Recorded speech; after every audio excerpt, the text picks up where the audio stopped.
Thank you very much. Thanks. Good morning, good evening, good afternoon, everyone. My name is Dan Levy. I'll be presenting today a presentation that I prepared specifically for this conference on zero trust networks, opportunities and challenges for red team operations. So my name is Dan Levy. I'm from the EY cyber practice in Israel. I've been with the practice for a few years, and my areas of focus are specifically offensive security operations, innovation, zero trust, cyber automation.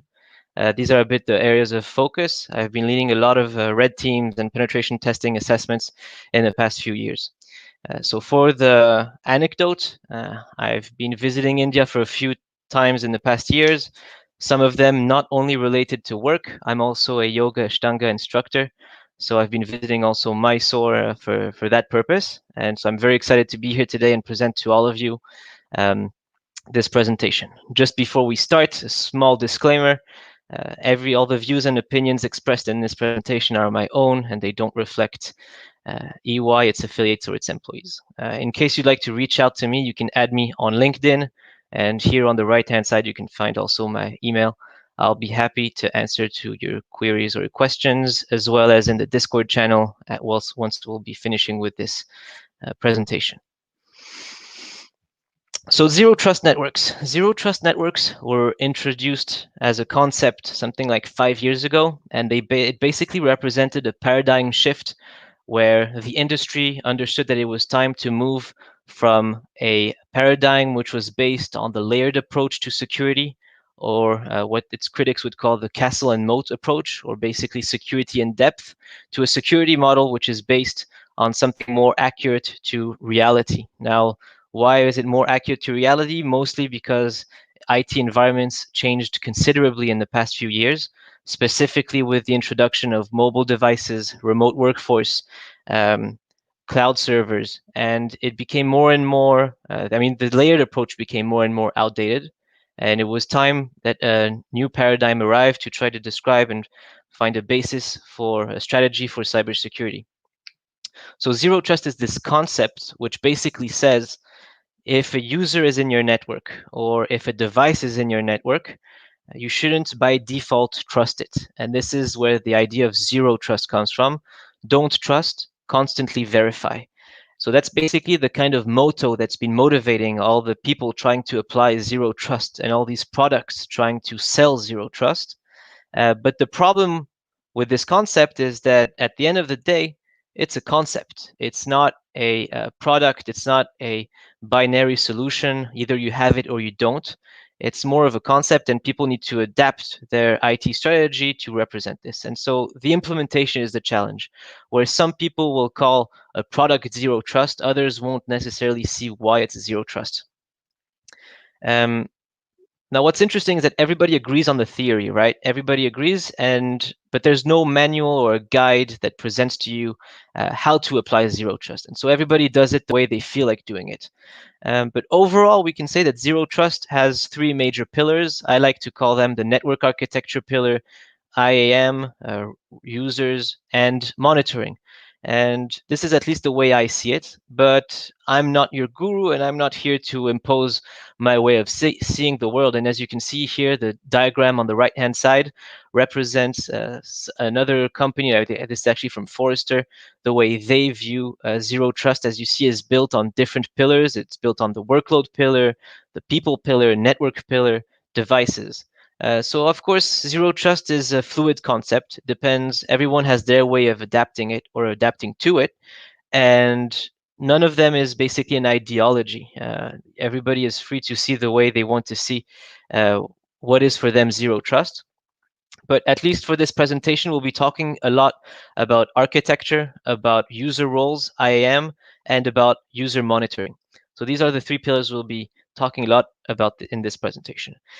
And also in this presentation, we'll be talking over on three major themes that have been brought to the forefront of, let's say, the news, not just with COVID and remote workforce, but also for the past few years that have been the top subjects on the agendas of people at RSA and other major conferences out there.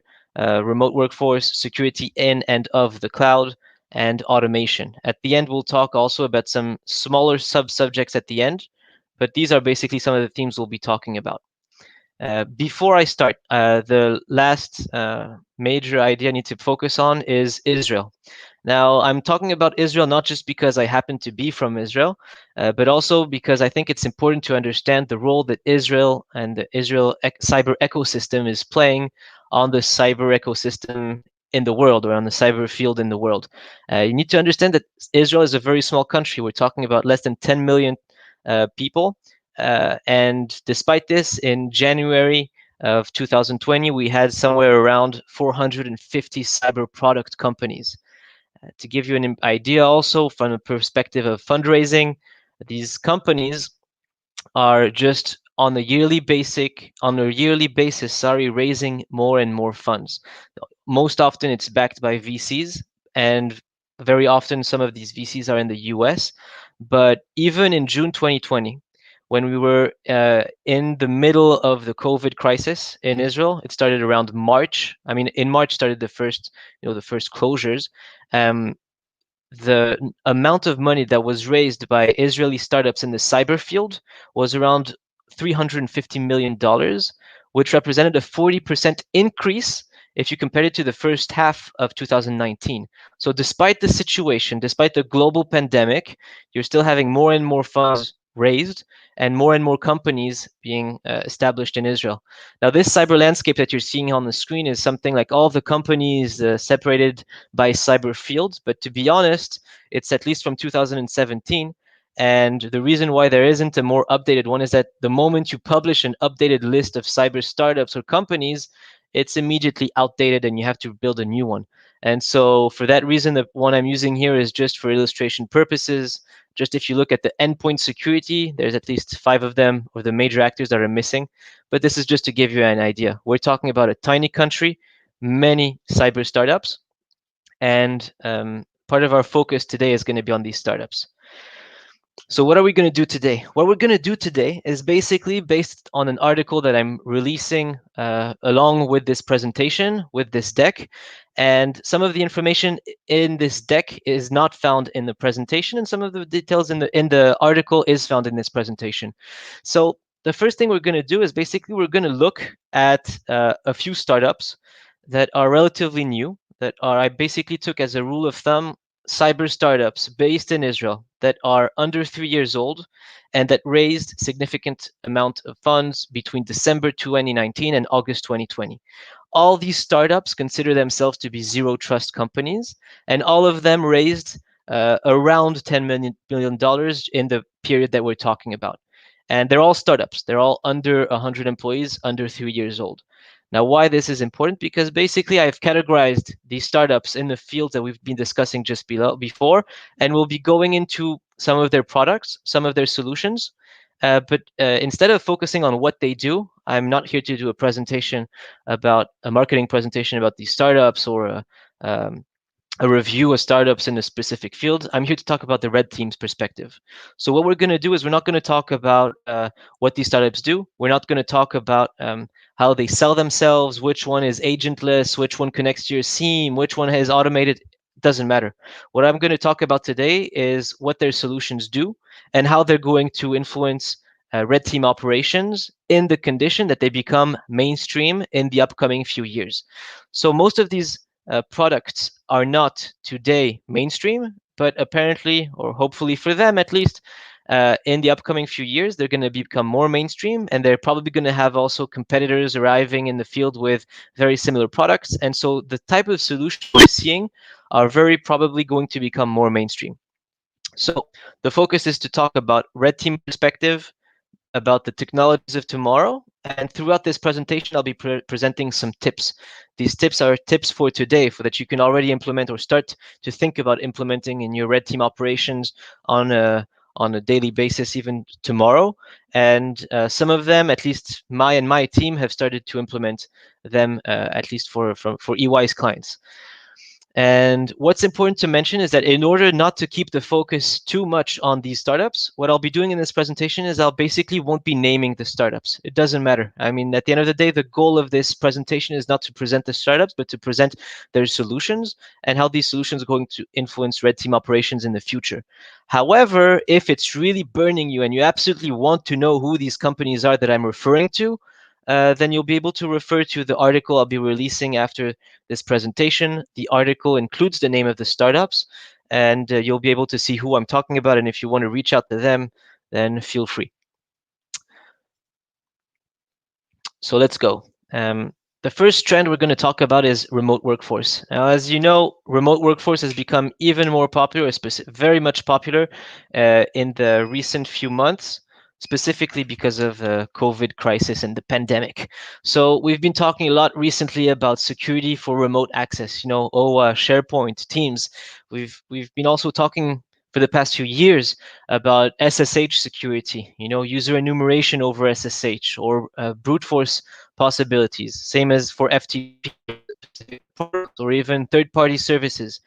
Who hasn't talked about TeamViewer being vulnerable? And the major theme that's coming up the most around remote workforce is the theme or the subject of virtual private networks.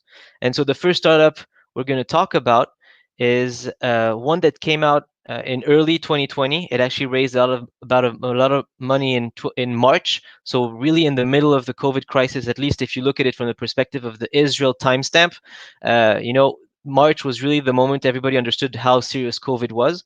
And these guys raised over $20 million around March 2020. And what they propose is what they call the practical path to zero trust business. And what they do is basically they came up with a product that basically takes a company's applications, lifts and shifts them to the cloud. So there's a cloud migration that's involved in the process of implementing the product. And then they'll propose to the company a broker system for their partners. So what this means is that instead of exposing legacy applications or test applications in the enterprise DMZ, this company comes, lifts and shifts them from the DMZ to a cloud server, and they'll manage the access to the cloud server. And so what they do is anybody who needs access to a specific application, imagine, for instance, remote developers working from India, the Ukraine, or somewhere else in the world, and this enterprise wants to grant them access to the test environment to start working on it. Well, instead of granting them a VPN access, which gives them very broad access inside their enterprise network, they'll just need to create a username and password credentials in this product, and from there on, the remote partners or whoever it is will be able to log in, access the application from there, and this product basically proposes this solution where they monitor the access of users and they can give you some data analytics on what's going on, what the users are doing, and this is basically the solution they propose to the challenge posed by VPNs. So this is for the overall presentation of this startup. But if we look at it from the perspective of the red team, this has a lot of implications for a red team. You're going to see this slide, or at least this template of slide, coming up shortly a lot. So what I'll be explaining here is basically the bullet points that you see in red are the aspects of this product that are going to make red teamers' life, let's say, more complicated. And the items in green are those that indicate some area for opportunity. And after, I'll be talking also about these tips. Here you can refer to them. So if we look specifically at this product, which tackles the problem of VPNs, the first idea to notice is that similar to any cloud application that you're hacking, if you upload a reverse shell on one of these web applications, let's say a legacy application or a QA application that is now not in the DMZ but now in the cloud, that basically won't give you an internal foothold. Okay, so this is true for any server that's been lifted and shifted to the cloud. So this is probably going to make the life of red teamers a little bit harder. And secondly, in general, if we see a company, a major company that goes and deploys this product, we can assume that a lot of vulnerable applications, and by vulnerable applications, I mean QA applications, test applications that aren't monitored as closely as production applications, but also legacy systems that have vulnerabilities that have remained in the system for many years. These applications, which are generally for us hackers a prioritized target, will become less accessible to the perimeter. They won't be in the DMZ, they'll be in the cloud, and they'll probably be harder to access or to reach. So this is for the harder part. But on the other hand, this actually opens up room for opportunities for us hackers on the red team side. Why? Well, because from experience, we know that the lift and shift migration approach is very nice on paper, but in reality, we've seen this, and at least I can tell you on a personal basis for many of my clients, where the lift and shift migration looks the easiest and the most straightforward, it's actually the one that's probably the most prone to misconfigurations. And the reason why this is so is because very often, we've all seen the scenario, the IT team will come and say, come, let's lift and shift to the cloud. And then somebody from risk is going to come, and after the migration has started, they're going to tell you, wait. The database we're referring to is a very critical database. It includes PII, any other sensitive information. And for compliance issues, we can't manage this information in the cloud. The keys and the data have to be remained on-prem, so you can't migrate, lift and shift. And so then in the middle of the migration, while the strategy has already been written and given a go for, the team will gonna have to change their migration and leave the database on-prem. The keys have to be on-prem as well. And so then it becomes a half-half, right? The application becomes hybrid. It has one part which is in the cloud and one part which is on-prem. And this specifically is the type of scenarios that for us red teamers open a lot of misconfiguration issues. I can tell you on a personal basis, every single app that we have, we receive from our clients that we have to pen test, we always see bucket misconfigurations. From the S3 perspective, we always see issues. Enumeration of bucket names. So one of the major things that we can see is that these buckets aren't necessarily open to the internet, but if you try to access them through some convoluted or some bypasses, you can actually access them even though they're not open to the internet. The most famous one I like to give, and I'll probably repeat it as well later in the presentation, if you're trying to access an S3 bucket and it's closed from the internet, but you know that it exists and that you just can't access it, try to reach it from your own AWS account. Even if it doesn't belong to the enterprise you are trying to hack, try to reach it from an AWS account. You will see that there are many misconfigurations that occur when an S3 bucket, instead of being open to the world, it's open to any AWS account. Instead of being open to very specific AWS accounts, only to specific microservices, it is opened to all AWS accounts. And I can tell you personally, we've seen this very often at many clients. And this is something to be on the lookout for. And then the second part, which is important to mention, is about cloud environments. If you've owned a server from the cloud and you fully own the cloud environment, the apps you've accessed or the apps you have access to, probably through their microservices, can give you access to very sensitive data which is stored on-prem. But because you've already owned the cloud environment, instead of having to breach it through the DMZ, you can probably breach it through the cloud servers. And why this is important? Because in a situation where you have multi-factor authentication widespread over the perimeter, instead of having to go to the data through the perimeter, through the DMZ, and having to bypass the multi-factor authentication, you can probably reach this information through the cloud servers. This is also something we've seen, and this is also something we've seen attack campaigns over the past few years perform. We've seen very high level of expertise when it comes to APT or nation state hackers. When it comes to breaching enterprises, we see very high level of expertise in cloud security, and these people leverage Azure or AWS accounts that once they've been owned, they leverage these as want to call them hop servers to get access inside the data, inside the network into the enterprise. So this is one of the first points I wanted to mention.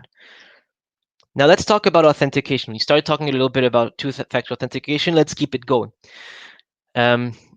in the concept of zero trust, authentication is a key concept, not from the perspective of multi-factor authentication, not just that it should be enforced, but also from the perspective that if you want a zero trust, the whole concept of zero trust says don't trust, verify. So if you want to verify, how do you verify? If a user has already accessed the server or is already in the network and they already have two-factor authentication, does that mean we shouldn't trust them? The answer that zero trust concept gives you is no, don't trust it.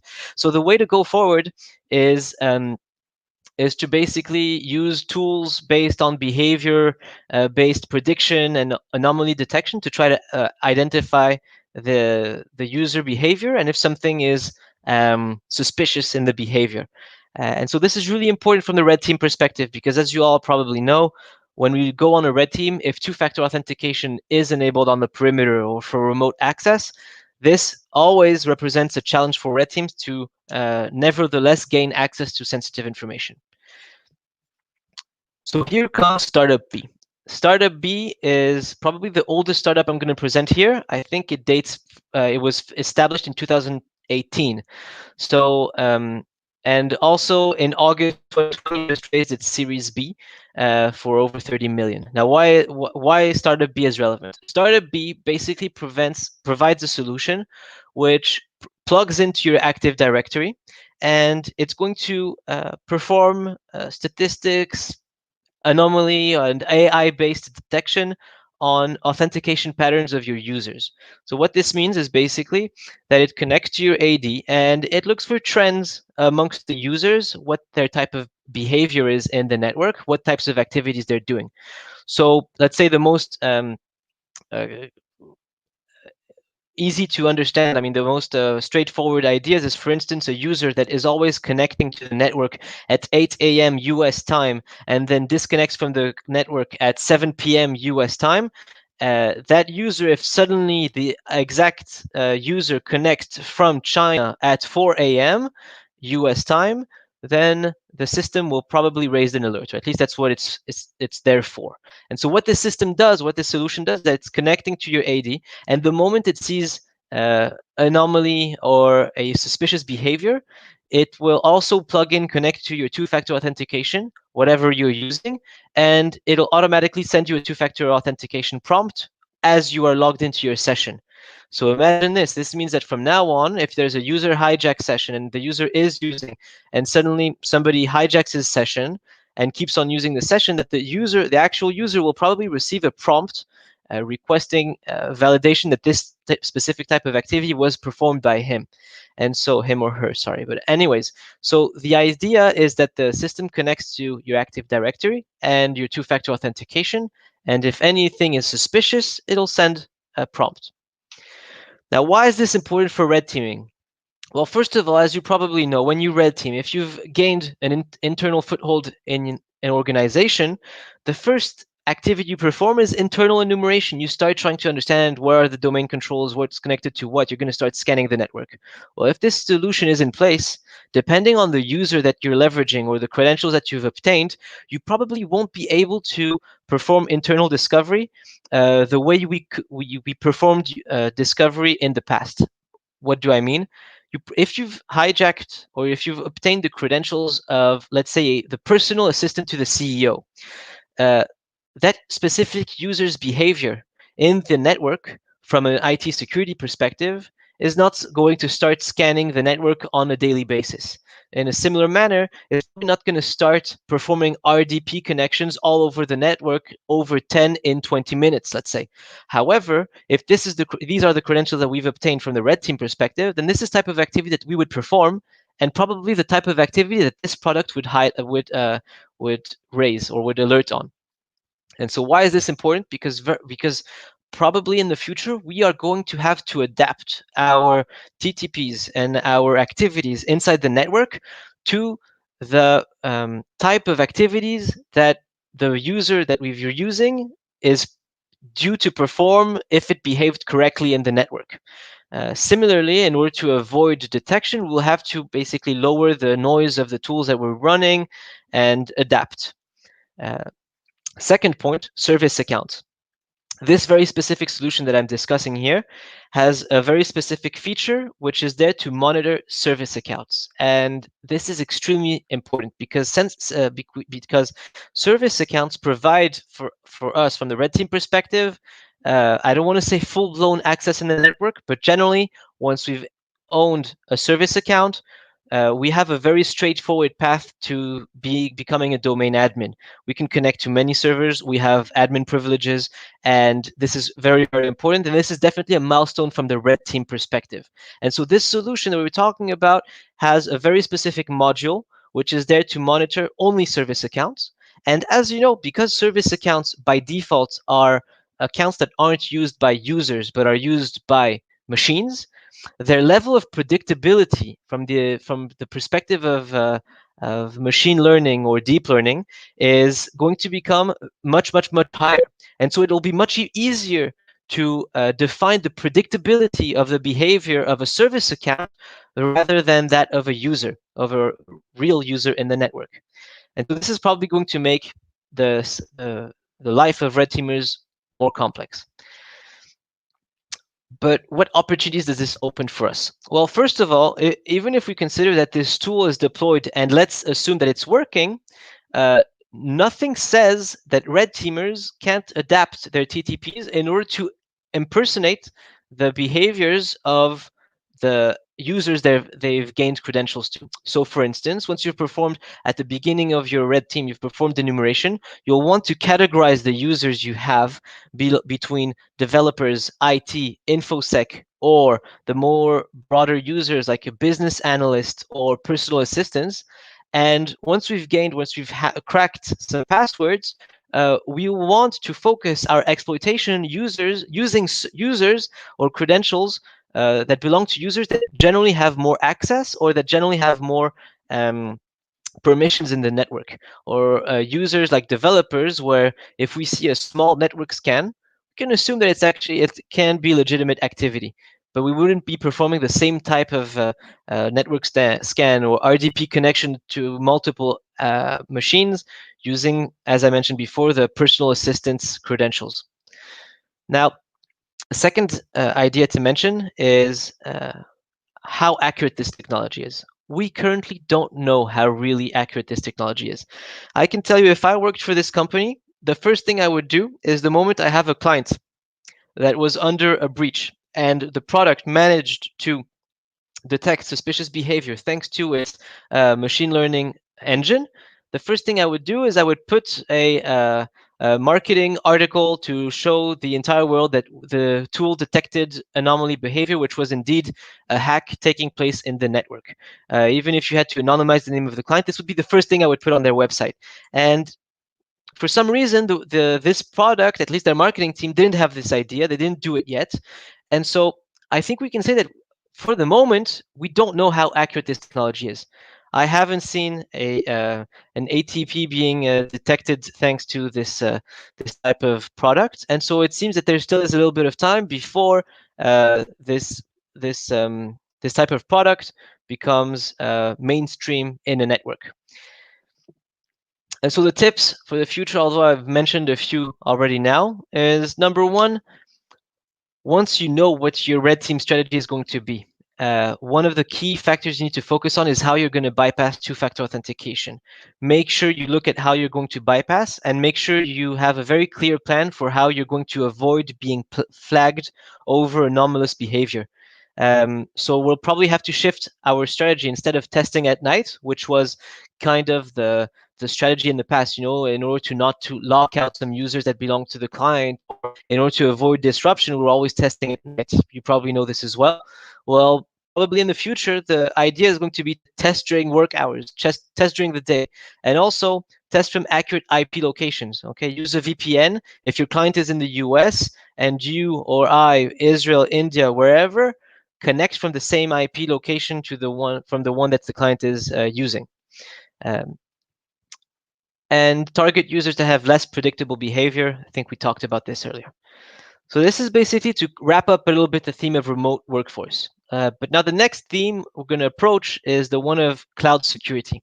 Now, why this is important? Well, honestly, in the past 2 years, I can't tell you. I think every single month there's a new startup in Israel that's based on cloud security monitoring, that does something in the field of cloud security. And honestly, I mean, every month there's a new product, and we always know at least somebody who's working in the different companies. And all these products overall do the same type of thing in the perspective that they all connect to the client's cloud environment, and they're going to start scanning for vulnerabilities or issues and start flagging alerts for some behaviors or some servers that are or some servers that are misconfigured, microservices, or excessive permissions. And so they all propose these in the form of findings, and these startups are basically differentiated in the perspective that one is going to focus itself more in one perspective, the other more in another. So let's look at the first one. The first startup, it calls itself the uphill road to least privilege.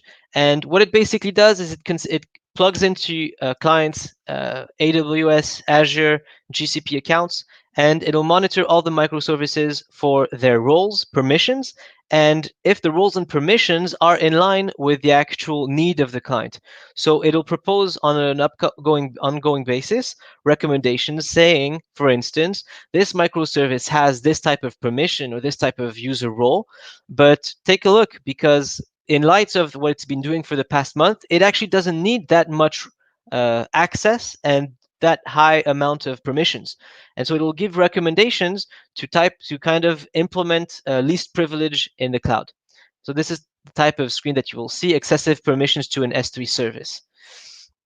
Startup D is still in stealth mode, but they've already raised a pretty significant amount of money. And what they do is they also connect to your cloud environment, but they also connect to your CI/CD pipeline for cloud native applications. And what they'll do is the recommendations that they're providing, they're not just providing them as a one-time report or as an ongoing report. They're actually providing it directly to the developers inside their CI/CD pipeline, and they're telling you, for instance, make sure you fix this vulnerability, because in your upcoming release, because you're implementing this and this change, this might open this type of exploitation path. And so there's basically, as you can tell, it's a different perspective to how to the idea of implementing implementing security in the cloud. So what does this mean for us? Well, for us, from the red team perspective, overall, there's a challenge. And the challenge is that from now on, we can see that in the future, cloud environments are going to become tighter. And this is a basically natural process, because as you know, something like 5 years ago, what we were talking about is S3 buckets accidentally open to the internet. So now we're seeing a little bit less of the S3 bucket open to the internet, but we're seeing other misconfigurations. And so little by little, we're seeing that cloud environments are becoming tighter. But on the other hand, from the red team perspective, there are more and more open source tools that we can leverage for enumeration, for enumerating bucket names, and but also not just like post exploitation, but also post breach. So once you've gained access to a specific bucket, what can you do with the permissions you've owned? And here again, there are some tools that connect. If it can detect that you're using something like in a Docker, then you can connect to the Docker, and then you can perform more exploitation. So this is one thing. More and more open source tools are coming out. On the other hand, another uh, advantage for us on the red team side is that all these products are coming out, and at the same time, Azure, GCP, AWS, or whoever your cloud provider is, they're also having these built-in features, right? They have these built-in security features, CloudTrail, CloudWatch, that promise these types of alerts on an ongoing basis. And then what happens is you have these vendors that are marketing themselves, saying they're doing zero trust. And you know how it is for a company. The moment it wants something for a specific vendor, if it asks the sales team, does the product do this? Then the sales team will always find a way to tell you that, yes, it does that, or at least it does this to this extent, or at least it does this. So the answer is never no from the marketing team for the sales team, as you know. And so what happens is that our clients, at least from the perspective of EY, we can see this a lot. Our clients are sometimes confused at which tool in their cloud environment is doing what, because they not only have a problem of which tool is monitoring what, but they also have the problem of what tool is here to implement least privilege and what tool is there to implement compliance. And because all these tools sell themselves as doing zero trust, compliance, data protection, key protection, name it, you name it, our clients are confused. They're not sure what the tool is doing. They'll have one tool in one side of the segment or one part of the LAN, one tool in the DMZ, and they start getting confused. You can also see this with the confusion that there is between Akamai and using Cloudflare or another CDN or AWS's CDN. So you have all these issues, and clients are getting confused between all these products, all their features, and all these alerts. And so this is a really important part where we're seeing a lot for our clients. And this confusion or these gray zones leave areas for opportunities for us, the red teamers. Third advantage, as you all know, all these cloud monitoring tools are very useful, but if your application that is in the cloud has a file upload mechanism that is vulnerable, these cloud protections don't necessarily or at least minimum protection from the application level vulnerabilities. So if you have a cross-site scripting or if you have a SQL injection, the probability that this specific tool we're talking about right now is going to provide protection is not necessarily high.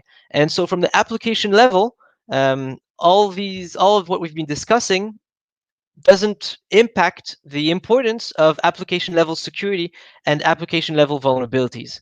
OS top 10, I want to say. So some tips for the future. Number one, to highlight is here, as you know, the shared responsibility model between the customer, or the client, and the cloud provider, or AWS, Azure, or whoever. As you know, the communication between the AWS services and the customer's responsibilities are basically all these API endpoints in between. This is basically also, by the way, this is credits to Black Hat for this adaptation of the shared responsibility model. Think about this: all the communication between the services that are managed by the customer and the services that are managed by AWS is occurring through API endpoints. So API security or API management is the key to these gray zones and vulnerabilities in the cloud. And so from the red team perspective, what this means is, as we've just mentioned now on the application level vulnerabilities, we'll focus also on API security. API security is a key factor to cloud security and a key aspect of cloud security, simply because these API endpoints are right here. They're in the critical gray zone, or the zone where misconfigurations occur, which we, from the red team perspective, need to leverage. And so some tips for the future: enumerate. Enumeration in the past was performed at the beginning of your test, right? Post breach, you would perform enumeration on users, on the network, on the IPs, on servers that are open to the internet, on technologies. And then you'll perform your exploitation, get a foothold in the network, and then start a new phase of enumeration, which is the internal enumeration discovery. The way we see it, or at least the way I want to propose that you adopt a new way of seeing it, is enumeration in the cloud. Because cloud servers are so dynamic, there's not only auto scaling policies, but also we know that cloud environments are used by developers for testing purposes. Raising something in the cloud, test it there, raise a product, and then let's see if it works. And then they might forget to take it down.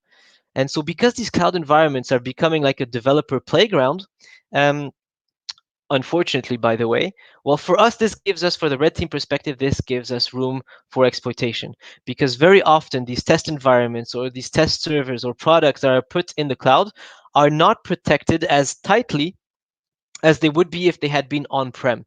They don't necessarily have a CDN in front of them. They don't necessarily have a web application firewall. They don't necessarily have an antivirus that scans every single app that's uploaded, and especially if it's in a test mode. And this is not to blame the developers or the IT team or their work. It's normal behavior what they're doing. We see it a lot. But for us, from the red team perspective, this is where we want to go. So enumeration in the future of red team is not going to be one time at the beginning of the test and then one time once you've earned a foothold. Perform an enumeration on the ongoing basis. Perform it on the day one, perform it on day two, perform it on day three. Most of it is automated, right? We also have our own scripts that we run on a regular basis. Well, instead of running it only once, run it on day 1, run it on day 5. You might even want to run a tool that enumerates the external perimeter in the cloud on day 16. Once you've already gained a foothold in the network and you're kind of stuck, it might be you'll find another door open to the cloud servers, and you'll find something else there. And this is true of the perimeter, but also of inside the network. We know that once you're inside the network, you should perform enumeration on an ongoing basis to try to identify vulnerabilities as they pop up. Persistence. We haven't talked a lot about persistence until now. Because these tools will detect what we call anomaly detection or suspicious behavior in the network, at least all the tools propose some component of machine learning. It's critical that for the persistence basis, we as red teamers open new users, not just users in the Active Directory, which we probably do sometimes, but also cloud users or a microservice. Provide excessive access. Once you've owned the cloud environment, keep a backdoor environment by opening a specific port on a specific microservice or on a specific service, so that if you're locked out or the way you found access inside the network, you can access it from a cloud microservice which was previously secure, but you've made open, basically. So this is something we see a lot, and something which is very useful because we're seeing on an ongoing basis that the level of the blue team is also becoming better. And so in that perspective, the idea of persistence becomes even more important. So I'll pause here. This was for cloud security. Now, the third theme that we're going to approach is one which is a bit more complicated and not as developed, we can say, or as mature as cloud security. This is automated remediation. In the past few years, we're seeing more and more startups that are coming up with something that they propose to automate from the cybersecurity perspective. The first one is proposing automation for vulnerability management program. So as you know, vulnerability management today is pretty much a headache where IT teams and InfoSec team are just swamped with alerts. We don't even need to name some of the most famous scanners that everybody knows. But as you all know, these scanners provide a lot of alerts to the customers, and the customers don't even know where to start. They have so many alerts that they don't even know how to prioritize. And so what this product does, startup E here, is that it basically plugs into to your vulnerability scan, and it proposes you to write workflows where you can automate the remediation perspective, the patching. So for instance, if there's a specific server with a new vulnerability that just came out, it'll automatically pop an alert and tell you this can be patched this way and this way. Click here, and automatically the patch is implemented on the server. And so this is one company that we're seeing that is providing basically this automation to vulnerability management. I'll just take a sip of water. Sorry for that. And so the second startup we can talk about, sorry for that, I want to move forward. Startup F, they're proposing also automation, but they call this, and this is actually pretty interesting, they call it self-healing. So the idea is that for cloud native applications, they also connect to the CI/CD pipeline in real time. And what they do is they monitor user access to the application or the microservices, and they flag behavior that looks inadequate or unauthorized. They'll flag the type of attack. So for instance, here you can see on the screenshot here, it's flagged specific command injection from a specific instance. And what it does is it proposes automatically the resolution. And with one click, or if you want it automated, it will automatically fix the code if the vulnerability is on the code level. So as you can see here, for instance, it gives you an idea. A user has injected in a specific parameter value which we know is inadequate or vulnerable, and after it went on with an exploitation process. And so this one automatically updates the code. Now this is extremely sexy, I have to say. When they presented it to me, they basically showed an app that was vulnerable being hacked live, and then live you see that the product itself, which is monitoring the user, is detecting the hack, identifying the vulnerable behavior or the suspicious behavior. It identifies from which parameter or from where the vulnerable parameter was being exploited. It identifies in the code where the lack of input validation appears, from where the SQL injection started, and there it's going to go inside the code, fix the code, and then redeploy the application. And so this is seamless for the user. The user doesn't see that there's actually been a change in the backend server code, and the vulnerability has been fixed. Now, here again, this is very sexy, but it has a few issues. So let's start talking about what's problematic from the red team perspective. First of all, if we talk about the automated vulnerability management, well, this definitely looks like the most basic patching, of the vulnerable servers is going to leave less room for some low-hanging fruits that we, from the red team, can exploit. So this is one part of the bad news for us. Another part of the bad news is that probably if we look at the second solution we just talked about now, the time to respond due to automation is probably going to be faster. And so we might get blocked out or moved out, or the way we manage to make our way into the network is probably going to be identified and blocked faster than it was in the past. So what does this mean for us? Well, let's start actually here from the tips. From the tips perspective, it means that we'll have to accelerate the exploitation phase, right? If we see a low-hanging fruit, we can't just leave it there for a few days and then say we'll exploit it in 2 days. We have to exploit it immediately. From the perspective of response time, if we can anticipate that we'll be detected earlier, that means we should have backup plans. Okay, so for persistence, as we talked just before, we should have more and more backup plans, not just one backup plan, not just one user, not just another user, but several backup plans that enable us to make our way back into the network via different means. We should have as many as possible. But this also leaves some opportunities for us. The first one is that imagine a technology that implements automated patching and fixes on an application which isn't ready for it. So imagine a legacy system, a system which is running on a very outdated operating system. For some reason, the customer hasn't updated the technology in a few years. If a new technology comes and starts patching the operating system, the app might not work anymore. And so this might not only make the application crash, but it might also leave a gray zone or an area that we can focus on, we can target. So this might even inadequately be opening doors for hackers. Second advantage, we've been talking about the fact that time to respond is going to be probably faster. But the time to be detected is not necessarily going to be any faster. So this is important. Imagine that the moment the EDR is going to flag a specific activity, that is still going to be as fast as it was. So it won't necessarily impact the time that our activity is detected. But it does leave us there remains to be a gap between the time to detect and the time to respond. And this gap is always there. Even if it's smaller than it used to, it still is there. So the advantage for us is that time to detect remains the same, or at least if there's an impact, it's minimal. And the last advantage for us is that all these tools, all these automation tools, at some point, if the client wants to customize some of the automation processes or the workflows, they're going to need some automation skills. They're going to need some scripting skills, not to say development skills.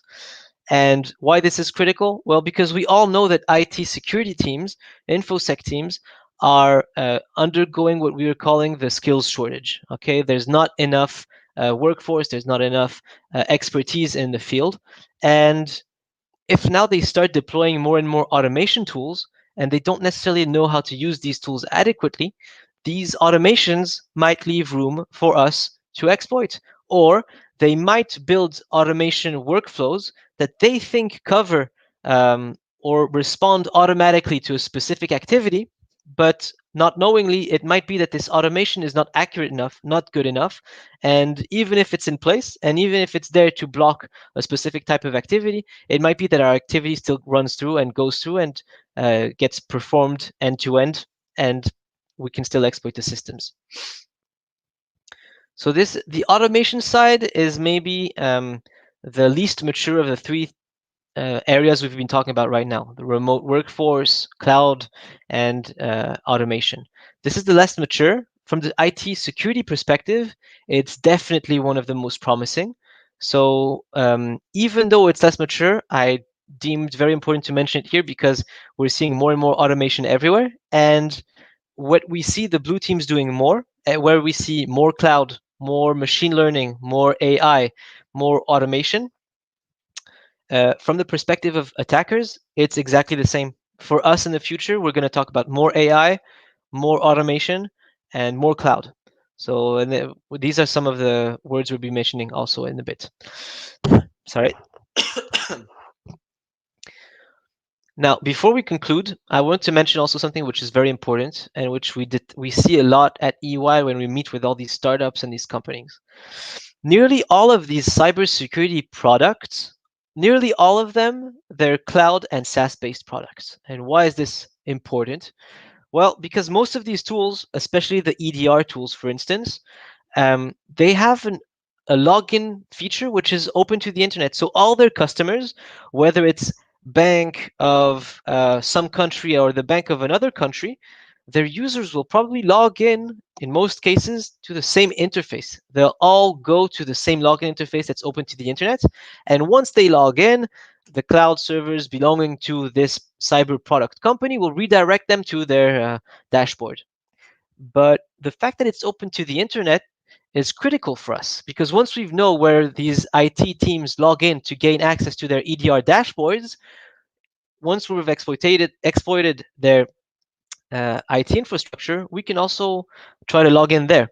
And the second point that's really important is that in general, two-factor authentication is not by default uh, deployed there.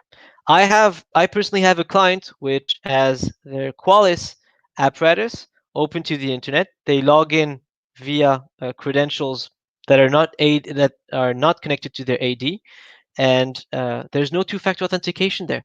And so if the user is breached, or if the credentials are cracked, an external hacker could probably gain access to a database of vulnerabilities in the network, which basically exposes the entire company to some critical findings or critical vulnerabilities. Um, so this is one of the parts. And so the recommendation I want to give you also from our experience at EY, at the end of your assessment, once you've already gained DA or you've already gained some of the critical aspects, critical trophies, check to see if you have the passwords, if you've cracked from the passwords you've cracked, if you have the credentials of the InfoSec team members. Try to look also at the technologies, the IT security technologies that are out there that the client is using. Try to see if their login interface is open to the internet. Because if you've cracked these InfoSec team members' credentials, you could probably log into these systems. And I can assure you that from the CISO, from the InfoSec perspective, if you can show this in your report, that you're managing to open or to breach the network or to open a door to exploitation via a cybersecurity tool, it's not only critical from the wow perspective, but it's also showing you that it's who's watching the watcher, basically. So this is really, really important. And also all these tools, remember that all these tools are cyber tools. So by default, they have very important access to very critical information of the network and the way it's behaving. And even more critical, if you can demonstrate that you can delete logs or alerts and tell them, you see, if we had wanted to, we could have deleted the logs in your EDR, and then you wouldn't have been able to detect that this activity was performed. This is also a wow effect for the clients. And by the way, as you know, if the login mechanism is not integrated with the Active Directory, well, since you've cracked the passwords, just go in, type in the username, and say you forgot your password, and then connect to Outlook Web Access or whatever the password, whatever the way you've breached the emails is, and just gain access to the email and reset the password.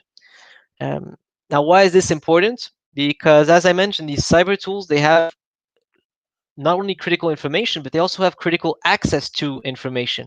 And this is a blog post I found last week from a group of hackers that were using a legitimate cloud monitoring tool to perform their internal enumeration. So if you want to see the article, check it out here. By the way, it's also an Israeli EDR company that wrote this article, and it shows you how these attackers they managed to basically breach a microservice that was on Docker in the cloud, and then they connected a legitimate open source cyber monitoring tool that had an automation feature, and thanks to the Docker access, they managed to leverage the user role of the microservice and then perform exploitation inside the network using the automation tool that was built into this monitoring tool. So read it, really interesting read. I enjoyed it at least. So we've been talking a lot about these Israeli companies and these startups, but I also wanted to mention the what we call the major industry players, or the big names out there, from Microsoft, Symantec, Palo Alto, because it seems like I kind of left them out. But from the zero trust perspective, there's basically all these big players, if you want to call them that way, have an interesting strategy where they're basically not trying to compete with the super innovative, disruptive startups. They're more partnering with them. So what they do is they partner with them for several years, and then once they see that the startup has grown into a very effective product that plugs into their technology well, then at that point they'll start to consider acquiring the company. And so what these companies do is, instead of creating these new disruptive tools, they partner with these startups. They give them what they feel like giving them, and then they help them grow. And once the startup is mature enough and big enough, they'll acquire them. And this has led to some of the biggest exits we've seen in Israel in the past few years. One was for Scout. I think this was from last year, or at least from December 2019. I think it was. I'm not exactly sure. But you also see Microsoft be acquiring CyberX. This was in June 2020. So again, this is during COVID. Now, the second strategy that these big companies are enforcing when it comes to zero trust is, instead of coming with a brand new product off the shelf that proposes zero trust, what they do is, their perspective of zero trust is that in order to apply zero trust, you need all your tools in your network to interact, to communicate. And basically what they do is they say, we have this product, and that product that do all these things together. Now what we propose to you is this solution. And by the way, if you look at Symantec, they're very strongly doing that. Microsoft as well, by the way. But what they do is they connect all your Symantec security tools into one major dashboard, which does all the BI and analysis that you want to see, or that the InfoSec team, the CISO, everybody wants to see. And they provide the information there, one pane of glass. And for them, zero trust is not a product. It's more this centralized operation feature. And Microsoft. Now, the reason why I left Microsoft here separately is because Microsoft is so critical. Microsoft is the heart of the technology for Outlook, and not just Outlook Web Access, which is a great tool for hacking, but also Active Directory. Who who doesn't use Active Directory and user enumeration, and all these sites that we love from Microsoft? But also because Microsoft is starting to, not starting, but it's implementing and increasing its deployment of security features. And just like I mentioned before, there are key tools that Microsoft is deploying, like their Azure-based SIEM, which they call Sentinel, which is also a critical tool. And so Microsoft remains a key player, but it doesn't remain just a key player from the security perspective of what companies it's acquiring, what new features it's releasing, but also the vulnerabilities that we know that are built in to their products. And so in order to conclude here, what we're talking about here in this presentation is overall the ongoing and the everlasting cat and mouse game, right? The defenders are becoming better, the attackers are becoming better, they're adapting, we're adapting. And what we're seeing the most, as I mentioned here, is that AI is on the rise. We're seeing more and more detection anomaly-based tools suspicious behavior-based tools, however you want to call them. We're seeing more and more artificial intelligence, and so probably from the red team perspective, we'll also have to adapt. We'll also have to find a way to impersonate users, or maybe if we're creating a user in a network during a red team operation, how do we create this user which has unpredictable behavior so that these security tools don't flag it for its um, suspicious behavior. From the cloud perspective, I like this quote from Bruce Lee: absorb what is useful, discard what is not, and what is uniquely your own. Add what is uniquely your own. So cloud is a key component that from the red team perspective, most pen testers, at least this was my way, I was introduced to pen testing through web application hacking, then I moved on to mobile application hacking, and then enterprises. It seems that now somewhere in this milestone, you'll have to put um, cloud security and API security with a key focus on them. And so cloud security, just learn as much as you can, even from the non-security perspective. One of the things I did recently was I passed my AWS Solutions Architect certificate. It was a lot of fun, even if it wasn't overall focused on security. It's extremely interesting. It gives you a lot of access to understanding what's happening behind the scenes and why some of the misconfigurations are taking place. And so learn as much as you can.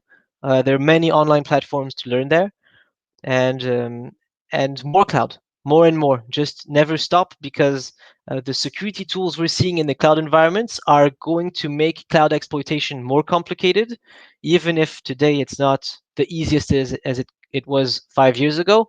Well, we'll have to, as attackers, we'll have to boast and augment our skills there. Automation, we know that automation is on the rise from the defense perspective, from scheduled orchestration, automation, response tools. So we'll have to automate also our activities. Microsoft remains Microsoft as long as username enumeration is there, as long as password spraying is possible, as long as OWA is open to the internet. We have some good news, and we don't need to worry too much. So I'm hoping not too many people from Microsoft are hearing this, but if they are, well, from a blue team perspective, a few recommendations to fix some of those major issues that red teamers are exploiting on a regular basis. So this is for my talk. I think I just talked an hour. I hope so, or maybe I'm just under an hour. If we have some time for questions, I know this recording is going to come to an end, and I'll be available for your questions either here or in our Discord channel. So thanks a lot for being with me today, for listening in. And if you have anything, please feel free to reach out, either here now or in the future via LinkedIn or any other means you'd like. Thank you very much. And one more very big thank you to the organizers of this conference, this virtual Red Team Village conference. It was a pleasure taking part, and I'm really happy to see you guys thriving in this environment. And thanks for everything you're doing. Thanks, everyone.